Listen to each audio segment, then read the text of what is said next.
Welcome back to our channel Shri Balaji tutorial.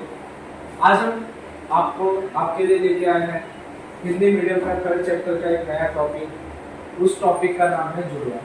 तो जुड़वा मतलब जैसे कि आपने सलमान खान की पिक्चर देखी होगी, वरुण धवन की पिक्चर देखी होगी, तो उसमें जैसे देखो दोनों जुड़वा दिखते हैं, तो बस उसी को कहा जाता है जुड़वा। लेकिन आप ये गलत फहमी मत लेना जैसे कि सलमान खान वाह ये करता है तो दूसरा भाई भी ऐसा वाह वो करेगा, ये ऐसा जुड़वा में नहीं होता। ठीक है, ये मिथ्स है, अफवाह है। तो जुड़वा देखो दो प्रकार के होते हैं, एक युग्मनज जुड़वा और दो युग्मनज जुड़वा। एक युग्मनज जुड़वा की बात की जाए तो जैसे कि सलमान खान और वरुण धवन जो थे वो एक युग्मनज जुड़वा थे। एक युग्मनज जुड़वा में को कैसे आप पहचान सकते हो और दो युग्मनज जुड़वा को कैसे पहचान सकते हो? तो सबसे पहले जो युग्माणु बनता है वो किसके द्वारा बनता है? जब शुक्राणु और डिंब क्या करते हैं? फलन करते हैं। फलन करने के पश्चात किसका निर्माण होता है? युग्माणु का निर्माण होता है। जब युग्माणु का निर्माण होता है तो गलती से किसी कारणवश वो युग्माणु दो भागों में बढ़ जाता है, वो अलग अलग स्थानों पे चले जाता है, जिसकी वजह से यहाँ पर दो युग्माणु बनते हैं और दोनों युग्माणु के अंदर जो गुणसूत्र है वो दोनों सेम है। इसीलिए ये युग्माणु के द्वारा बनने वाले दोनों सजीव क्या होते हैं? एक जैसे दिखाई देते हैं, जैसे सलमान खान की पिक्चर थी। उसी तरह से द्वियुग्मनज जुड़वा की बात की जाए तो द्वियुग्मनज जुड़वा क्या होता है? जब शुक्राणु और डिंब क्या करते हैं? फलन करते हैं। तो द्वियुग्मनज जुड़वा में दो युग्माणुओं का निर्माण होता है, दो डिंब आते हैं, दो युग्माणुओं का निर्माण होता है, तो उसके द्वारा द्वियुग्मनज जुड़वा का निर्माण होता है। तो द्वियुग्मनज जुड़वा का निर्माण दो युग्माणुओं के द्वारा होता है और ये क्या होते हैं? नए सजीव जो बनते हैं उनमें भिन्नता होती है और यहाँ पर क्या होती है? समानता होती है, क्योंकि ये एक ही युग्माणु के द्वारा बना है लेकिन ये दोनों अलग अलग युग्माणु के द्वारा बने हैं। इसीलिए द्वियुग्मनज जुड़वा को में जो नए सजीव की उत्पत्ति होती है वो क्या होते हैं? भिन्न होते हैं। मतलब एक बेबी दूसरे बेबी से क्या होता है? अलग होता है। एक और कंडीशन है कि जब एक युग्मनज जुड़वा होगा तो ये दोनों की जो उत्पत्ति हो रही है या तो ये बेबी गर्ल होंगे या तो बेबी बॉय होंगे।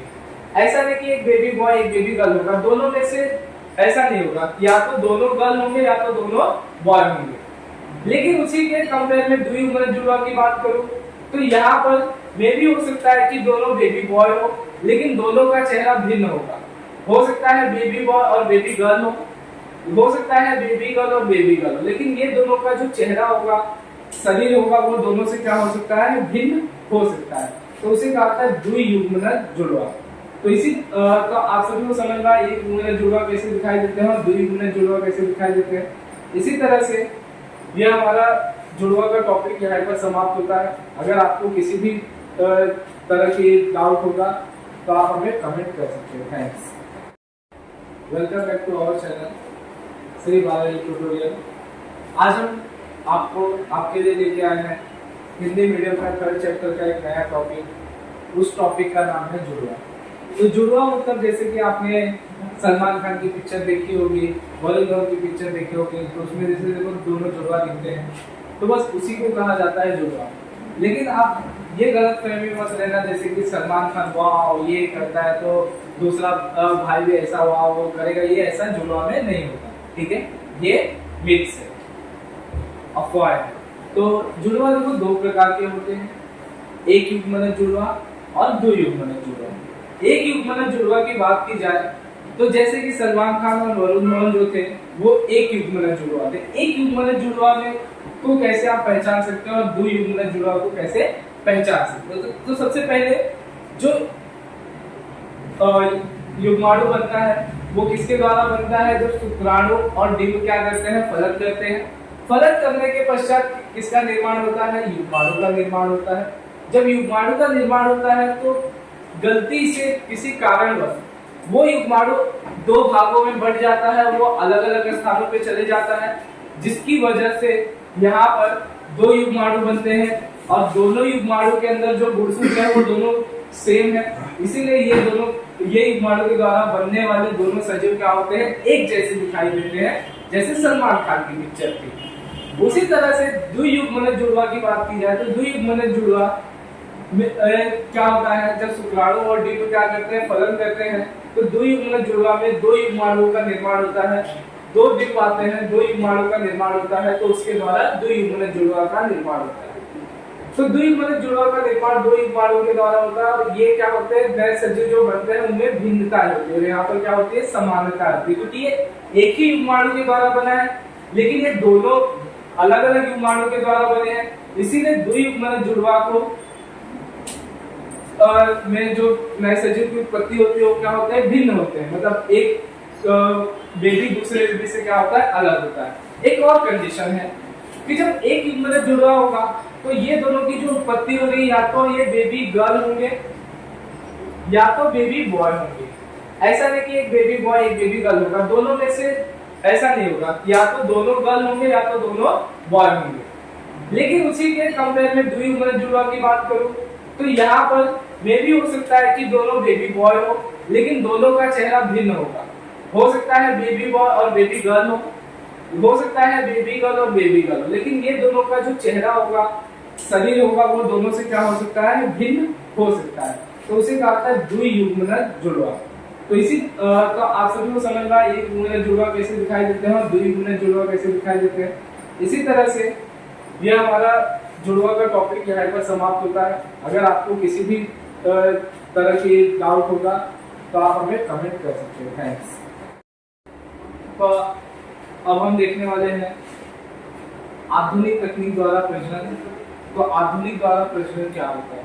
आधुनिक तकनीक द्वारा प्रजनन मतलब जैसे कि आप सभी को पता है, पहले के लोग जो थे उनमें बहुत सारे ऐसे विचार थे जिनके द्वारा अगर मादा मां नहीं बन पा रही है तो लोग क्या करते, स्त्रियों को ही ताना देते थे। इसी तरह से अगर स्त्री ने बेबी गर्ल को पैदा किया तो लोग स्त्री को ही कहते थे, लेकिन ये जो धारणाएं थी ये गलत है। लड़का होना या लड़की होना ये औरतों पर निर्भर नहीं करता, ये निर्भर करता है पुरुषों पर, क्योंकि पुरुषों के अंदर जो गुणसूत्र होते हैं उन गुणसूत्रों में क्या होते हैं, भिन्नता होती है। जैसे कि पुरुष में जो गुणसूत्र होते हैं वो एक्स और वाई होते हैं। इसी के कंपेयर में अगर स्त्री की बात की जाए तो स्त्रियों में जो गुणसूत्र होते हैं वो क्या होते हैं, एक्स होते हैं। तो मादा के द्वारा स्त्री के द्वारा तो एक ही गुणसूत्र आने वाला है एक्स। अगर पुरुष के द्वारा एक्स आया तो मादा का एक्स और पुरुष का एक्स मिलके क्या बन जाएगा, बेबी गर्ल बन जाएगा। अगर पुरुष के द्वारा वाई आया और स्त्री के द्वारा एक्स आया तो एक्स वाई मिलके क्या बन जाएगा, लड़का बन जाएगा। तो लड़का होना या लड़की होना ये स्त्री पर निर्भर नहीं करता, ये किस पर निर्भर करता है, पुरुषों पर निर्भर करता है। इसी तरीके से बहुत गलत धारणाएं थी। अगर किसी कारणवश कोई स्त्री मां नहीं बन पा रही है तो लोग स्त्रियों को ही ताना देते थे, लेकिन जरूरी नहीं कि सिर्फ स्त्रियों के अंदर ही कोई ना कोई कमियां हो, पुरुषों के अंदर भी कमियां हो सकती है। जैसे पुरुषों के अंदर शुक्राणु की कमी होना, शुक्राणु अंडाशय अंडवाहक नलिका तक न पहुंच पाना, तो ये सारी विषमताओं की वजह से नर या पुरुष भी पिता नहीं बन सकता, लेकिन लोग स्त्रियों को ही कहते थे। तो जैसे कि अगर स्त्री या पुरुष में किसी भी प्रकार का दिक्कत होता है, प्रॉब्लम होता है, तो वो आज के समय पे आधुनिक तकनीक के द्वारा मतलब अपने बेबी को प्राप्त कर सकते हैं। तो उसके लिए 3 तकनीक है। सबसे पहली तकनीक जो है वो IVF है। IVF को कहा जाता है कांच नलिका में फलन। तो क्या होता है IVF? IVF का मतलब होता है इन विट्रो।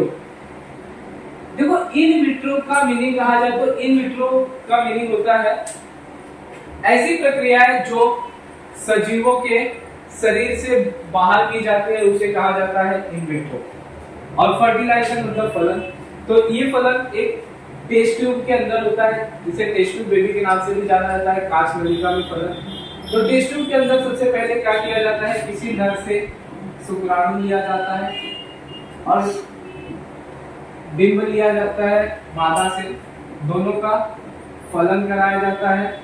और फलन कराने के पश्चात जिस मादा का डिंब होता है, ठीक है, जिस मादा का डिंब होता है उस मादा के गर्भाशय के अंदर इसे स्थानांतरित कर दिया जाता है, तो उस प्रक्रिया को कहा जाता है आईवीएफ। क्या कहा मैंने? जो ये युग्माणु बना है, इस युग्माणु को उसी मादा के गर्भाशय में क्या कर दिया जाता है? स्थानांतरित कर दिया जाता है, तो उस प्रक्रिया को कहा जाता है आईवीएफ। दूसरा है स्थापन मातृत्व।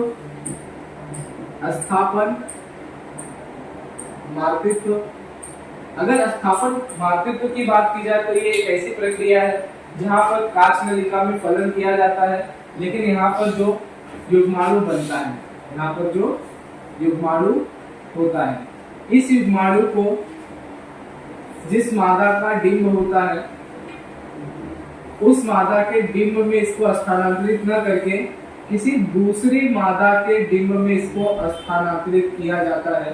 किसी दूसरी मादा के गर्भाशय में इसको स्थानांतरित किया जाता है, तो इस प्रक्रिया को कहा जाता है स्थापन मातृत्व। ठीक है, देखो स्थापन मातृत्व में आईवीएफ जैसी प्रक्रिया होगी, लेकिन यहाँ पे जो युग्माणु है उस युग्माणु को कहाँ पर डाला जाएगा?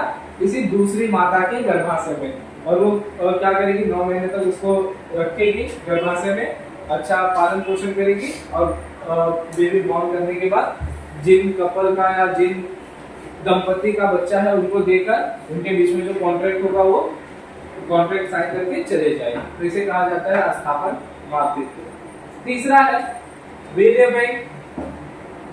तो अभी मैंने बताया वीर्य क्या होता है, तो वीर्य की कमी जिन पुरुषों में होती है, जैसे कि वीर्य बैंक क्या होता है? जैसे ब्लड बैंक, मनी बैंक सुना है, उसी तरीके से जैसे मनी बैंक में मनी होता है, ब्लड बैंक में ब्लड होता है, उसी तरह से वीर्य बैंक में वीर्य होगा। तो जिन भी पुरुषों में वीर्य की कमी हो जाती है और स्त्री मां नहीं बन पाती, तो वो स्त्री क्या करती है? डॉक्टर के पास जाती है, वीर्य बैंक से वीर्य लेके गर्भाशय अंडाशय से जो डिंब निकलता है उस डिंब को फलन कराया जाता है और नए सजीव की उत्पत्ति की जाती है। तो यह वीर्य बैंक के द्वारा किया जाता है। तो वीर्य बैंक का उपयोग कब किया जाता है? किसी भी नर में जब वीर्य की कमी हो जाए या वीर्य ना बने, तो उस समय पर वीर्य बैंक का उपयोग किया जाता है। तो ये 3 तरीकों से आज के समय पे जिन भी दंपतियों को बेबी नहीं हो रहा है, नए सजीव नहीं हो रहे, तो उनके वो यह प्रक्रिया के द्वारा अपनी जनरेशन को आगे लेकर बढ़ा सकते।